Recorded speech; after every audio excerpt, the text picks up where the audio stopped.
BMW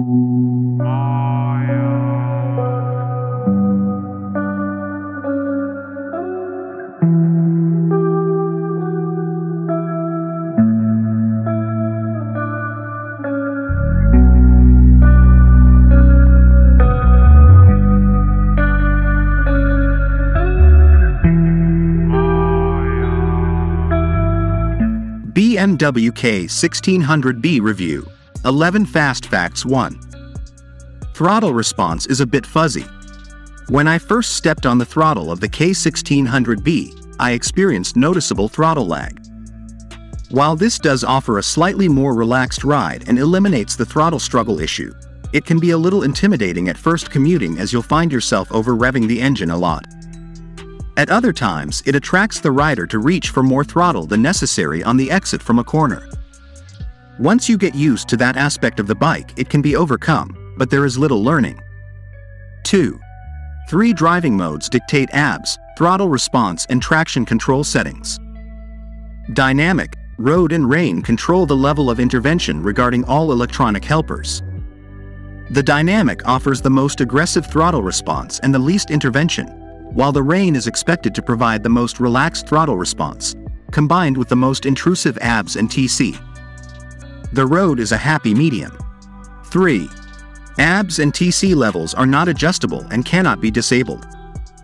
Actually, that's not entirely true, as it may be with wild adventures into the user interface, which BMW doesn't recommend and we won't disclose.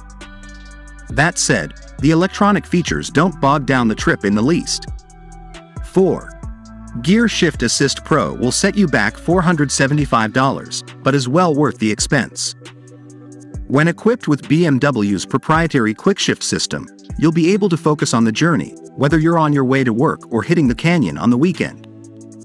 Kill times have been increased over previous iterations of GSA Pro, allowing seamless up and down switching. 5. The GSA Pro system requires you to close the throttle to downshift and add gas to upshift.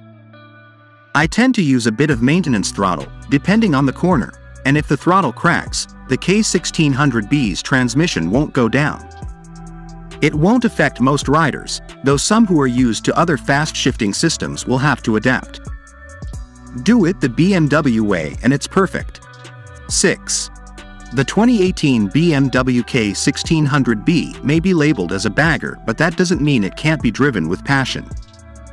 With a large 63.7-inch wheelbase and 17-inch aluminum wheels, the Bavarian bagger is a very intuitive machine. In fact, it is one of its biggest strengths against its competitors. The most subtle suggestions will allow riders to tip and hold the line with great confidence, making its claimed 741-pound curb weight seem like a glitch on the specs sheet. 7.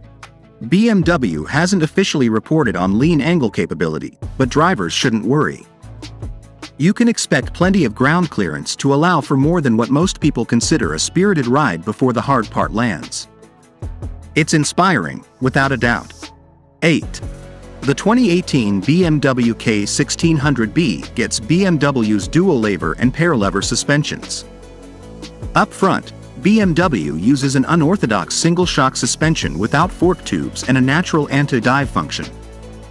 At the rear, a second arm to reduce the effect of the axle drive on handling complements the rocker arm. Succeed. 9. Dynamic electronic suspension is standard on the K 1600B, complete with 2 modes, highway and cruise. The electronic suspension changes damping characteristics based on road conditions, passenger status, and luggage arrangement. I spend most of my time on the road, which offers a firm, yet comfortable ride that's still sporty. However, the cruise is much more in line with what you'd expect from the bagger, built for comfort with soft cushioning, great for long trips. 10. The 2018 BMW K 1600B stays steady on the edge of the tires. The big bagger doesn't get nervous, even when driving at high speed on abused asphalt, thanks to the excellent active suspension. Those same commendable suspension characteristics allow a tremendous amount of information to be transferred to the rider, even under hard braking, making for a relatively connected ride. 11. Abundant braking power is available on the K1600B, equipped with dual 320mm floating discs together with four-piston calipers at the front, and a single 320mm rotor at the rear. Braking power is not a problem. It doesn't have a mean initial bite, the brakes are progressive, and it has a great feel, especially when braking on trails. While my own taste favors a bit more attack during initial application, the K1600B can decelerate easily, and ABS is always there if you get too aggressive.